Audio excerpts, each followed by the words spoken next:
Hello guys, my name is Amit Sani and a very good morning to all of you and happy Holi, blasting Holi and a colorful Holi to all of you. And have a blast and enjoy at your best and then move towards your studies. You have to fight a very strong battle and 2 months are left, and who are having a real courage, a real power to pursue, they will be the winner after 2 months. So this one day is very important, 21st of March, and let's move forward.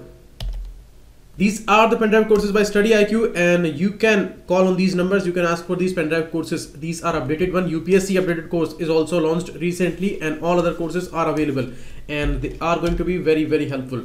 The Templeton Prize is an annual award, that is correct, and granted to a living person, that is also correct. Recently, one physicist from Brazil, it got this award, and it was regarding his research that science and spirituality, they are not against each other. They are actually supportive of each other. So that's why he was given this award. 1972 this award was started. I told you about this particular award in much detail, and Mother Teresa was the first person who was given this award in 1973, I think. And after that, our first vice president, Dr. Sarvepalli Radhakrishnan, he also got this award for his non-aggression policy against Pakistan. So he was also given this award, and this second statement would be wrong and first one would be correct. So one is the answer. Next, the waters of the Indus, Vyas and Ravi and Satluj. This is wrong. According to Indus Water Treaty, which was brokered by World Bank, not United Nations. This was World Bank here. In 1960, the three eastern rivers were given to India, Vyas, Ravi and Satluj. And Indus, Jhelum, Chenab, they were given to Pakistan at that time. So both the statements are wrong, and D, none is the correct answer here. Next, Uttar Pradesh actually is taking a census of otters. Okay, otters are mammals actually.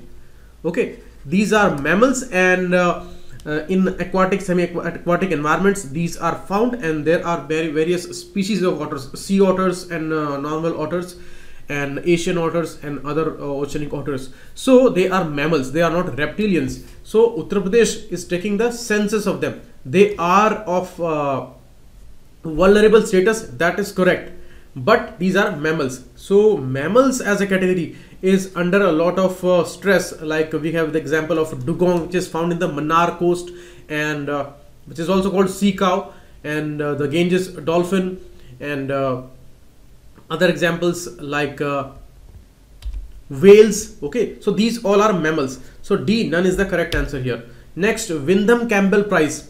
As I told you yesterday, Girish Karnad's son Raghu Karnad has won this award for his important writing regarding World War II, the farthest fields. So Wyndham Campbell Prize was given to him. He is working as a journalist. So B is the correct answer here. Next, Sari Arka Anti-Terror 2019. It's a first joint military exercise of SCO. That is perfectly right.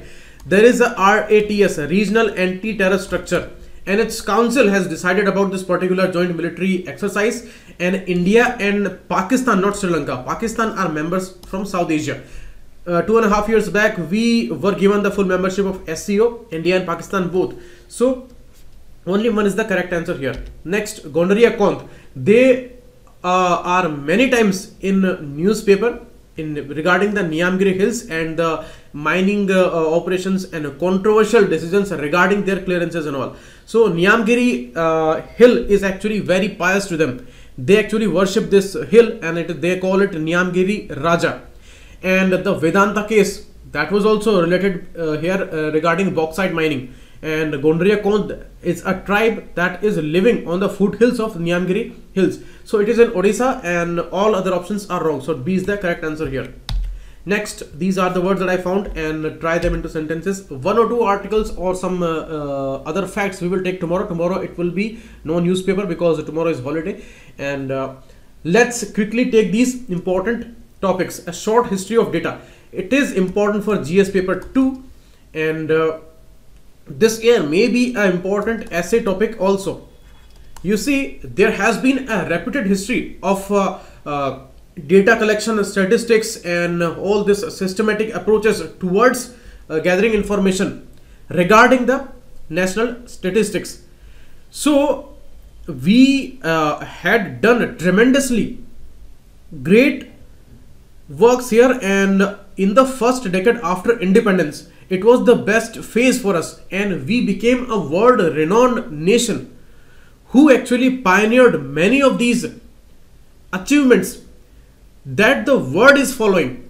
You see, at that time we started institutions like National Sample Survey, Central Statistical Organization, and National Income Committees we also formed, and we appointed the office of established the office of statistical advisor to the government at that time. And you see, what was the phase, what was the time at in those troubled years, where it was said to us, told to us, that this country cannot survive because there are many complex issues, there are divisions, caste, religion, and all these negative things. They will tear apart this nation, and how you are going to run this impossible nation. So that is why the socialism became an important tool, and for that planning was the first thing. And planning can never be possible without right information. So the first thing that we needed that was right information and the pure statistics about this country. Even Nehru admitted this, that we are going and we are playing in dark. We don't know because right statistics are not available. So these institutions became the landmark achievements, and you see, these were so great institutions, and their first workings, that was really historic, because first whatever they planned, and the person like Prashanta Chandra Mahalanobis, one of the greatest statistician of all times and important scientist also, he was also a member of first planning commission. So out of his struggle, out of his experience, out of his genius, we made some exceptional and nearly impossible plans, and the whole world, they laughed at us. They said that this thing is a ridiculous exercise, and this is not possible. This kind of data, this kind of information collection is not possible. But we made it possible, and the staff, the dedicated staff of that time, that made it possible. You see, they went to Odisha's jungles and they defied all the fears of beasts, man-eaters, and these dangerous tribes. They went to northeast states and they met naked tribes. They never knew about anything like money or something like that. So anyhow, they communicated with them and they gathered all these data. They went to Himalayas and they waited for the snow to be melt down. So this kind of a struggle was made by these staff members. And you see, at that time, the political will was a real will, and they also needed the progress of this nation. It was not the time which is there today. You see, so shameful today's politics is that they are picking some personalities of the past, the people who are not alive today, and they are maligning their images, because these people, they cannot respond today because they are dead. So they are interpreting their views, they are interpreting their ways, they are interpreting their personalities today, and they are communicating these whole distorted and manipulated information to the normal public, so that people are totally against a particular ideology, a particular party, a particular group. But today's parties, all parties, they are really shameless, and their rhetorics, their claims, they are totally false. That we should never hesitate to say something like that, because whatever they are doing, what they are doing, they are not counting on their own achievements, what they did, why they were chosen, and what these people did.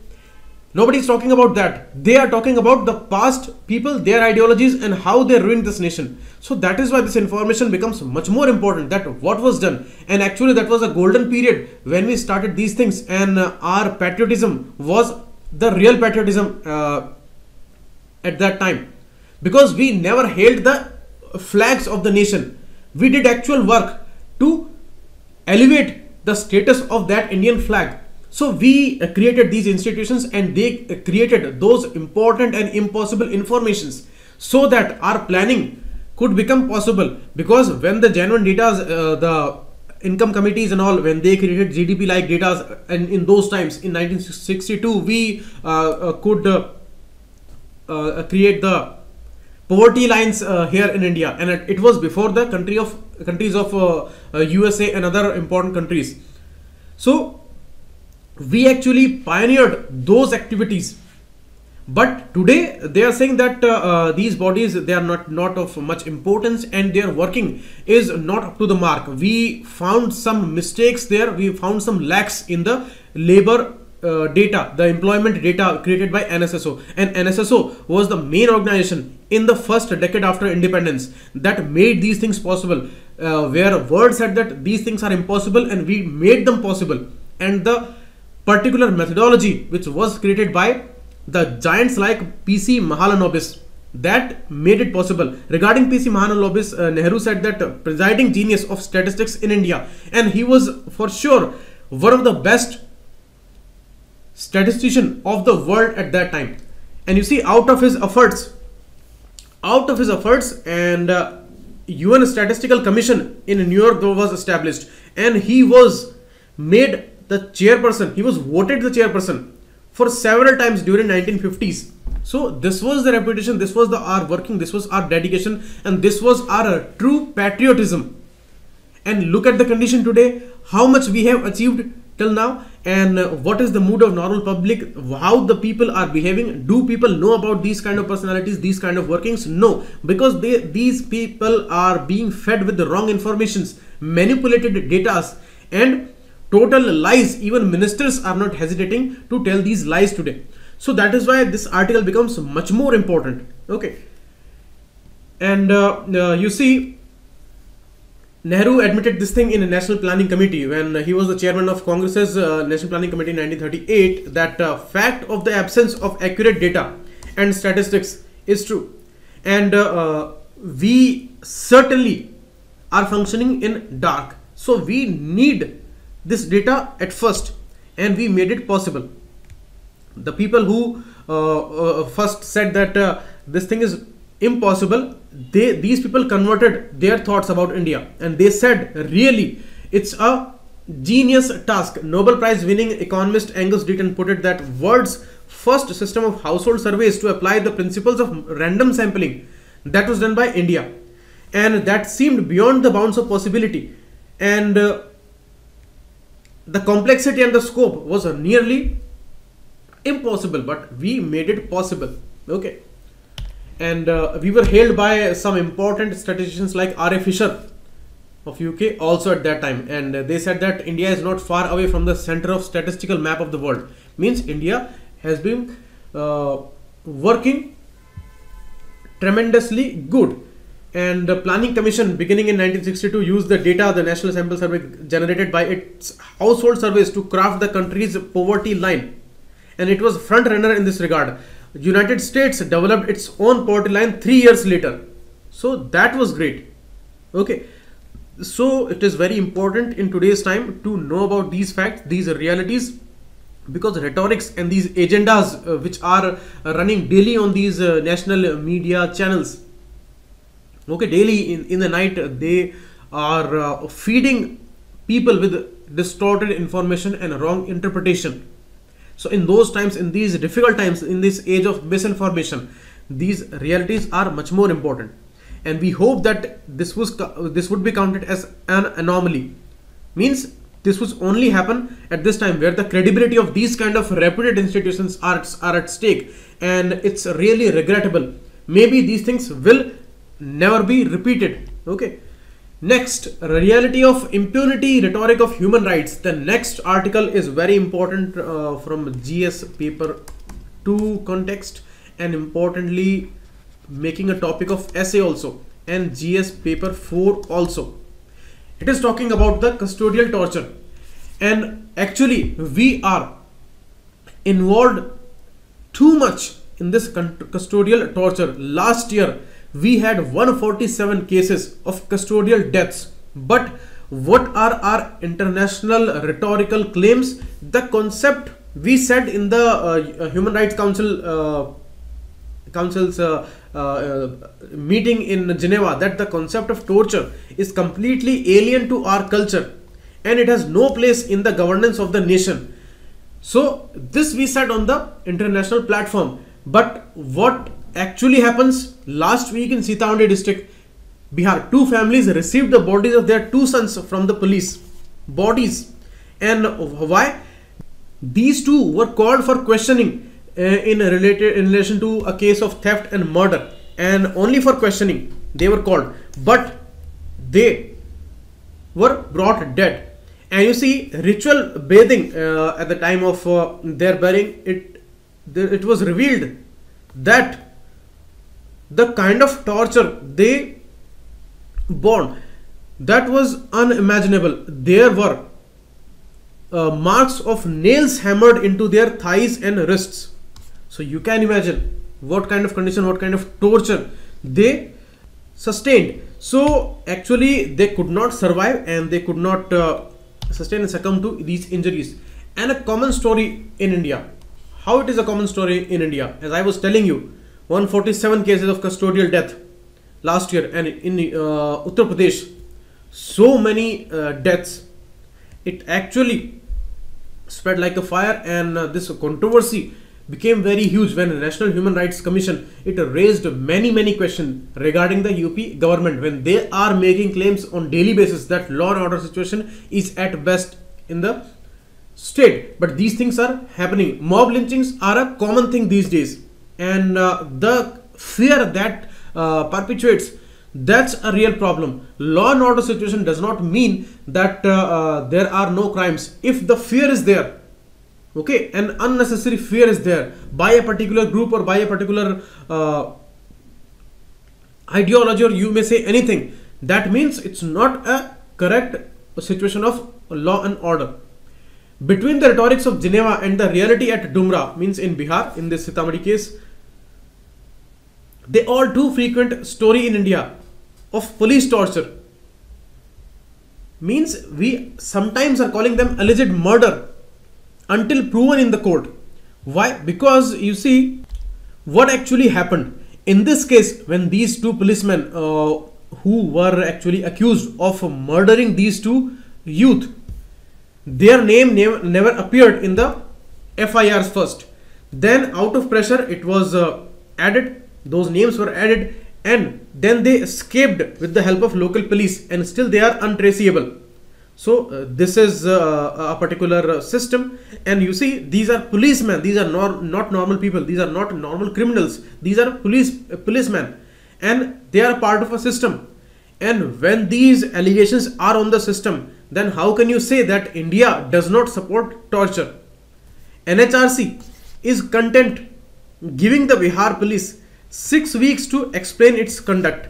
They have given them time, but you see the problem is that they never allowed NHRC's team, means the Bihar government never allowed the NHRC's team to Sitamarhi, and they turned down their proposal. That means surely they want to hide some things, because locally they can manage the situation, and they will be able to destroy all these evidences against those policemen, and anyhow they would prove this thing that these two criminals, they died of something else. So it's a wait and watch situation, but some things are really apparently true, that what is going on, and it was a real case of torture, because nail marks on their palms and on their thighs means something really ominous. Next, statistics. What statistics show? 40% of complaints received every year by NHRC are against the police people, and mainly of custodial violence.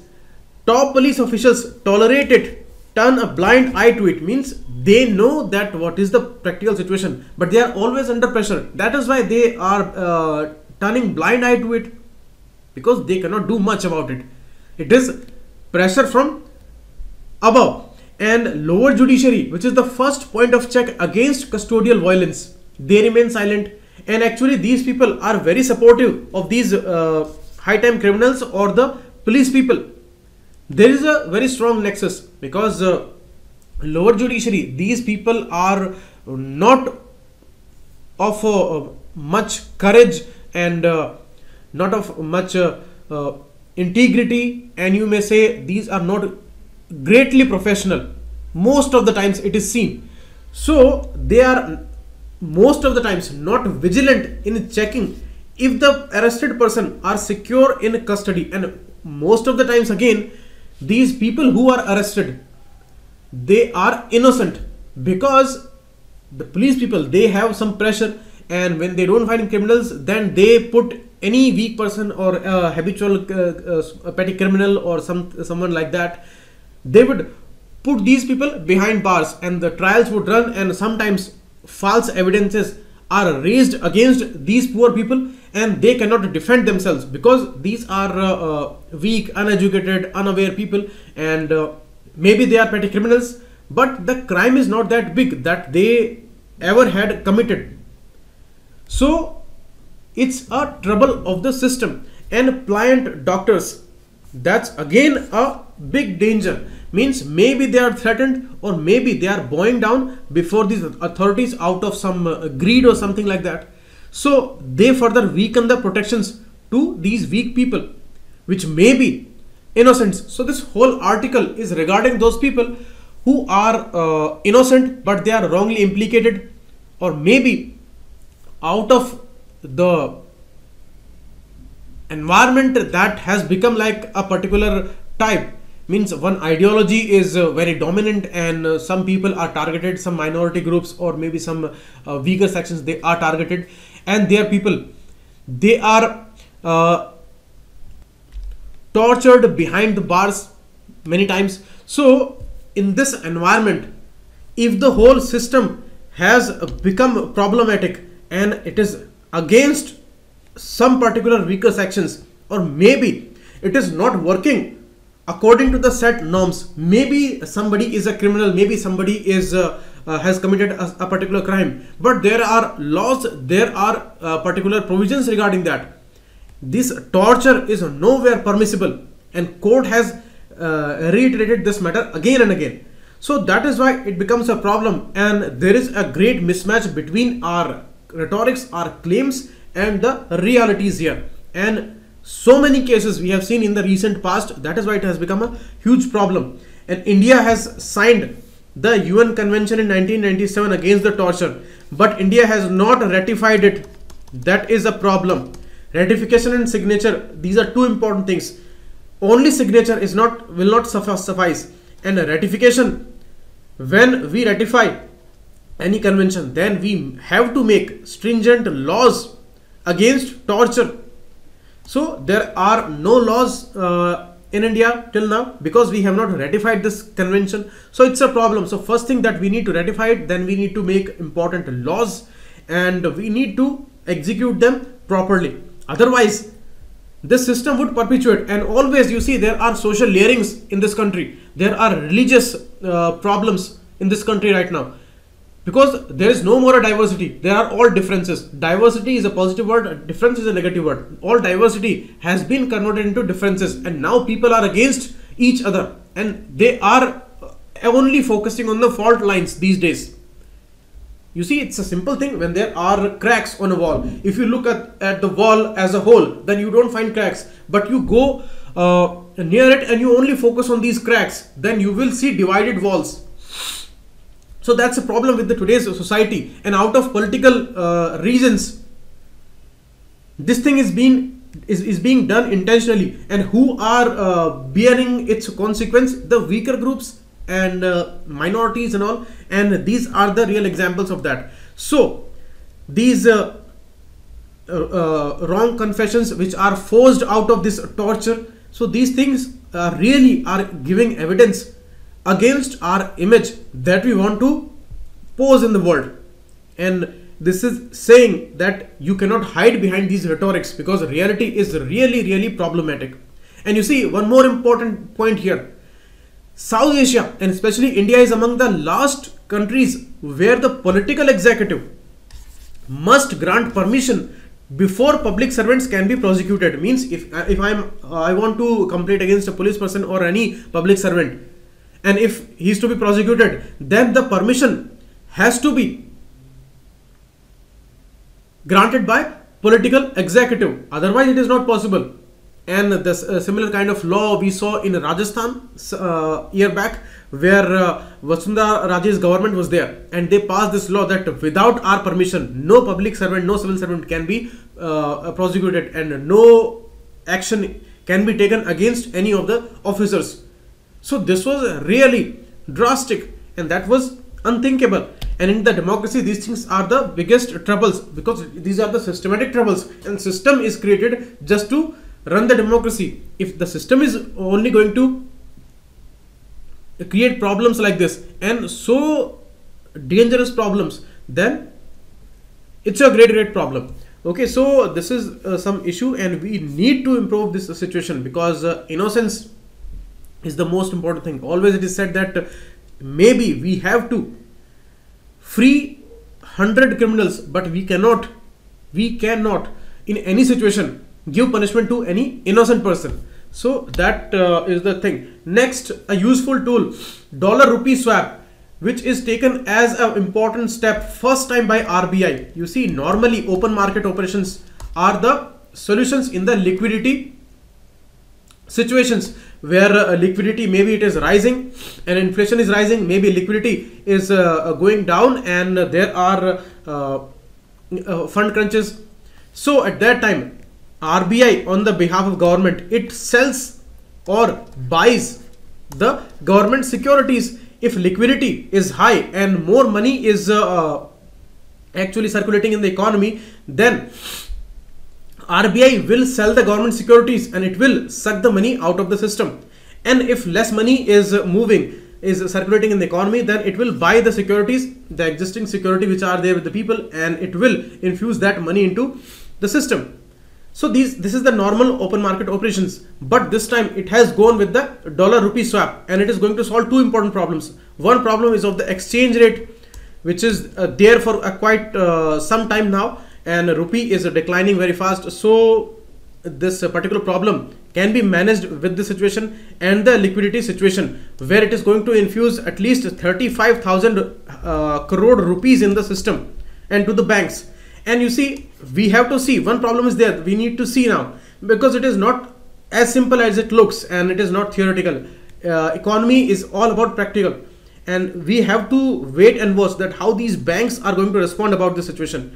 Because here the problem that has been seen, that when it's a matter of interest rate changes or something like that, then banks do not propagate this particular advantage to consumers.